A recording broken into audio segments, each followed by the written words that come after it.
but then you've got stocks and houses priced for perfection.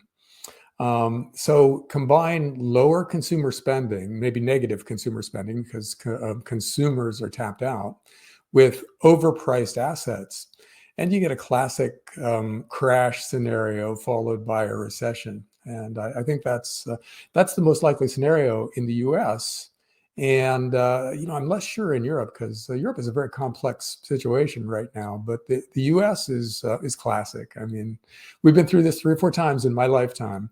And every time stocks were supported by just a handful of big companies that people thought would go up forever, and houses were completely unaffordable, and personal savings went down to zero, you got a recession. So that's my prediction for the year ahead, is that we do what we have done every time in the past that things have gotten this out of balance. And we end up with a potentially nasty recession, a potentially big equities bear market, and all the chaos that normally flows from things like that. Okay, so you don't buy into the message that, Fed are going to cut. It's going to be great for the markets and the economy. It's going to provide, extra debt throughout this economy and extra stimulus. Well, the Fed is definitely going to cut, probably too little, too late to stop a downturn.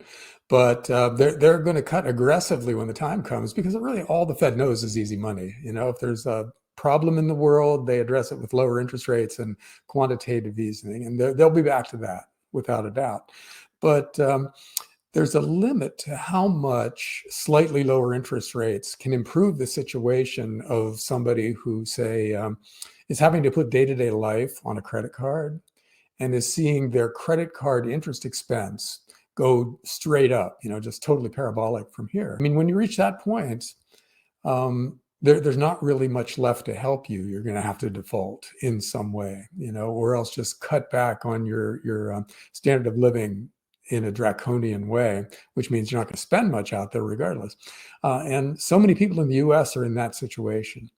So, having car loans go from 10% down to 7%, or mortgages go from 7.5% to 6.5%, that doesn't fix anything for these guys who are rapidly going broke because their credit cards are eating them alive. So I think the Fed will try, the Fed will fail, and then we're going to see some very aggressive stuff out there with, for instance, the government buying equities. Things like that are going to happen in the next cycle, but that's a while away. We got to have the emergency first. And that's my main prediction, that we have a 2008, 2009 kind of crisis in which perhaps commercial real estate rolls over in a big way, and that impairs the local and regional banks in the US, which causes a crisis, which causes the government to step in and bail everybody inside out, and causes the Fed to cut aggressively, but the process spooks everybody. So stocks tank and the economy contracts. And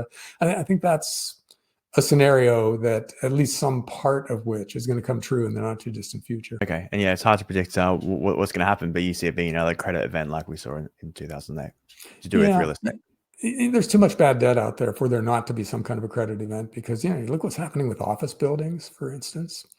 And in the US, an awful lot of big office buildings went up over the past 10 years, financed with extremely cheap money. So now you've got a lot of these buildings post-COVID, when people found out they could work from home. A lot of office buildings are not nearly as full as they need to be to generate the cash flow to pay off their debts. At the same time, the interest rates they've got to pay to refinance their debts are way up. So you're going to see a lot of office buildings be sold for a fraction of what they were sold for last time around, which means that the banks in the US have all kinds of unrealized losses that they're going to have to make public pretty soon. So that alone, right there, even if everything else was in pretty good shape, that process alone would be worth a recession. So there's that, and then there's all kinds of